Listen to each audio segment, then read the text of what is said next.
Governor, welcome to the business. Good to be with you. 2 years ago, the federal government changed the way the GST is carved out for the states and territories to, as they say, make it fairer. Do you think it had that desired effect? I think to some degree, yes. It's certainly now sunk very much into the minds of West Australians who are totally outraged by the set of circumstances prior to that they've got a bit more even-handedness. Still the lowest ratio, even with the additional amount added in. But I think that's really very much set in concrete in the minds of West Australians, and they don't these days complain. If you were Prime Minister, would you have carved it up the way it has been done?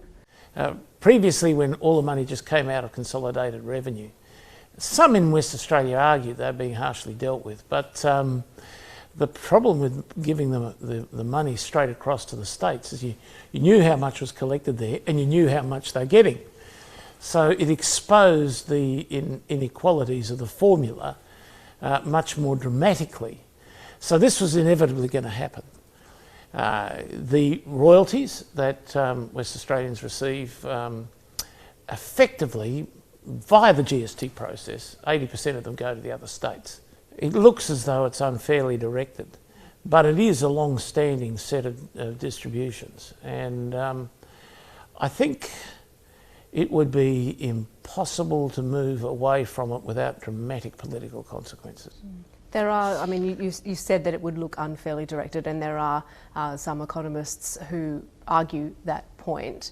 Western Australia is in a unique position. It appears to be the only government with a budget surplus at the moment, perhaps thanks to the GST, but of course the prices we're seeing with iron ore.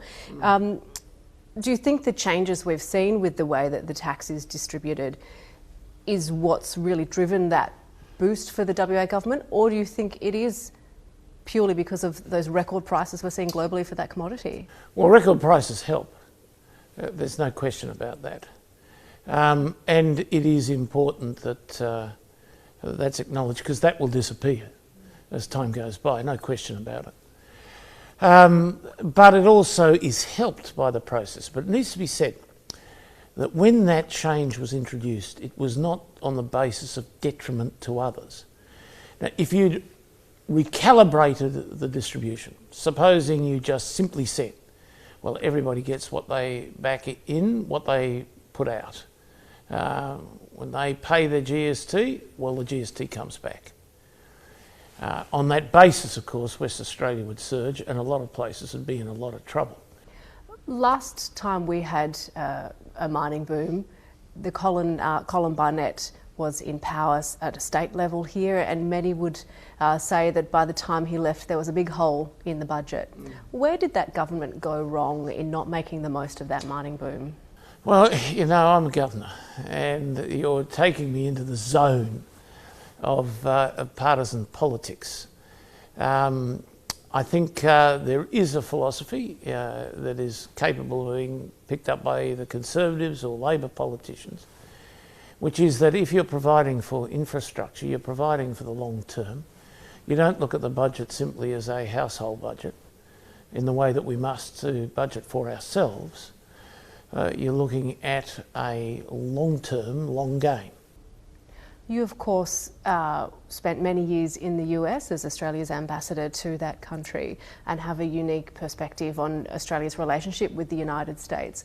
Before COVID-19 was a thing in our vernacular, there was the trade war between the US and China. I wonder what your thoughts are on where Australia should be directing its alignment. Is it with our biggest trading partner or with our biggest political ally? Security is critical. We would always want to ensure that our long-term survival is completely protected. And it's very difficult to imagine that without an ally like the United States, at least prepared to pay attention to us and hopefully pay attention to the stability of the region. We don't take a position that is hostile to China. We're not hostile to China. We don't want to see the world economy break into two economies. With China being our biggest trading partner, we have seen them start to pull back a little in their steel production.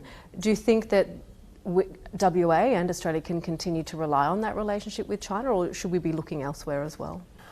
Always should look elsewhere. You don't want to put all your eggs in one basket. You should look at different minerals. Steel's important, no question. Or iron ore is important, no question about that.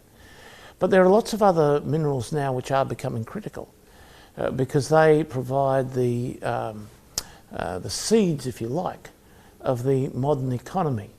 And you also have others like lithium important for energy supply. So we have if you like, the seeds of modern industry amongst our minerals production and potential future minerals production. And we need to do a focus on that because we offer people diversity and security of supply. And so I think you're going to see a bit of a surge in minerals, in mining here in Western Australia into areas in addition to where we've got prominence in iron ore, bauxite and the like. Governor, it's great to have you on the program. Thank you so much for speaking to us. Nice to be with you.